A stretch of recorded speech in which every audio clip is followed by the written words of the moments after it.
श्रवण कुमार और उनके माता पिता की कहानी। पौराणिक युग में शांतनु नामक एक सिद्ध साधु थे।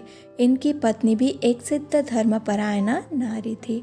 कहानी उस समय की है जब शांतनु और उनकी पत्नी बहुत वृद्ध हो चुके थे और उनकी आंखों की रोशनी भी चली गई थी। इन दोनों का एक पुत्र था जिसका नाम था श्रवण कुमार। श्रवण कुमार बहुत ही सरल स्वभाव का व्यक्ति था। माता पिता के लिए उसके मन में बहुत प्रेम एवं श्रद्धा थी। वे दिन रात अपने माता पिता की सेवा करता था। अपने माता पिता का बच्चों की तरह लालन पालन करता था। उसके माता पिता भी स्वयं को गौरवशाली महसूस करते थे और अपने पुत्रों को दिन रात हजारों दुआएं देते थे। कई बार दोनों एक दूसरे से कहते कि हम कितने धन्य हैं कि हमें श्रवण जैसा मातृभक्त पुत्र मिला, जिसने स्वयं के बारे में ना सोचकर अपना पूरा जीवन वृद्ध नेत्रहीन माता पिता की सेवा में लगा दिया। इसकी जगह कोई अन्य होता तो विवाह के बाद केवल स्वयं का ही हित सोचता और बूढ़े नेत्रहीन माता पिता को कहीं छोड़ आता और खुशी से अपना जीवन व्यापन करता। जब ये बात श्रवण ने सुनी तो उसने माता पिता से कहा कि मैं कुछ भी भिन्न नहीं कर रहा हूँ, ये मेरा कर्तव्य है। जब मैं छोटा था तब आपने मुझे इससे भी ज़्यादा अच्छा जीवन दिया और अब मुझे ये सौभाग्य प्राप्त हुआ कि मैं आपकी सेवा करूं।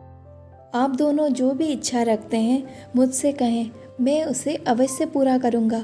तब शांतनु और उनकी पत्नी कहते हैं, पुत्र श्रवण, हम दोनों की आयु बहुत हो चुकी है। अब जीवन का कोई भरोसा नहीं है कि किसी भी समय हमारी आंखें बंद हो सकती है। ऐसे में हमारी एकमात्र इच्छा है, हम तीर्थ यात्रा करना चाहते हैं। क्या तुम पूरा कर सकते हो?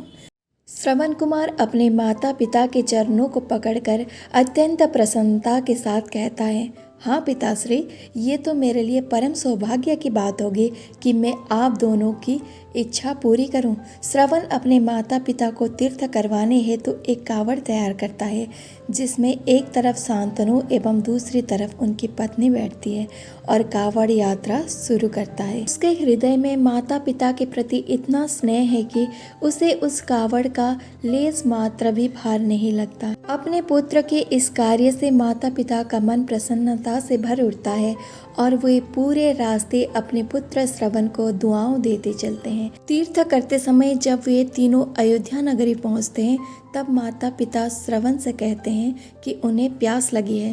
श्रवण कावड़ को जंगल में रखकर हाथ में पत्तों का पात्र बनाकर सूरज नदी से जल लेने जाता है। उसी समय उस वन में अयोध्या के राजा दशरथ आखेट पर निकलते थे और उस घने वन में हिरण को शिकार बनाने के लिए उसके पीछा कर रहे थे। तभी उन्हें घने जंगल में झाड़ियों के पार सूरज नदी से पानी के हलचल की आवाज़ आती है।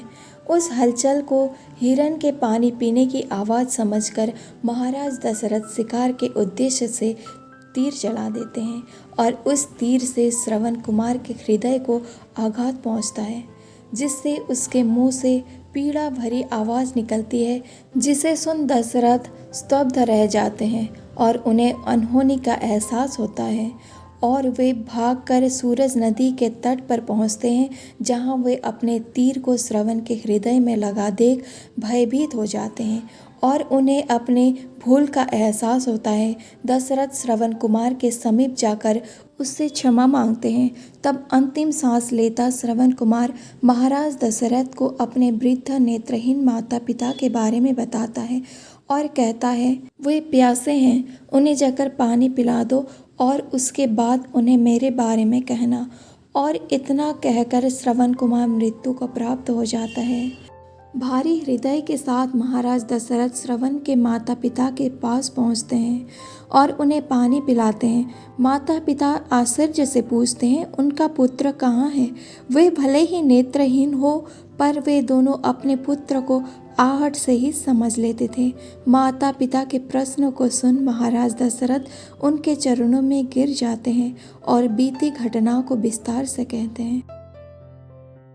पुत्र के मृत्यु की खबर सुनकर माता पिता रोने लगते हैं और दशरथ से उन्हें अपने पुत्र के पास ले जाने को कहते हैं। महाराज दशरथ कावड़ उठाकर दोनों माता पिता को श्रवण के शरीर के पास ले जाते हैं।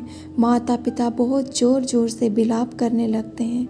उनके विलाप को देख महाराज दशरथ को अत्यंत ग्लानि का आभास होता है और वे अपने करनी की क्षमा याचना करते हैं। लेकिन दुखी माता पिता शांतनु महाराज दशरथ को श्राप देते हैं कि जिस तरह मैं शांतनु पुत्र वियोग में मरूंगा, उसी प्रकार तुम भी पुत्र वियोग में मरोगे।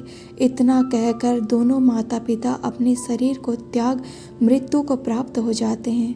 महाराज दशरथ श्राप मिलने से अत्यंत व्याकुल हो जाते हैं और कई वर्ष बाद जब उनके पुत्र राम का राज्य अभिषेक होता है, तब माता कैकेयी के वचन के कारण राम, सीता और लक्ष्मण को 14 वर्ष का वनवास स्वीकार करना पड़ता है और इस तरह महाराज दशरथ की मृत्यु भी पुत्र वियोग में होती है। अपने अंतिम दिनों में उन्हें शांतनु के कहे शब्द याद आते हैं और वे राम के वियोग में अपना शरीर समाप्त होती है। फिर मिलेंगे कोई दूसरी नई कहानी के साथ, तब तक के लिए नमस्कार।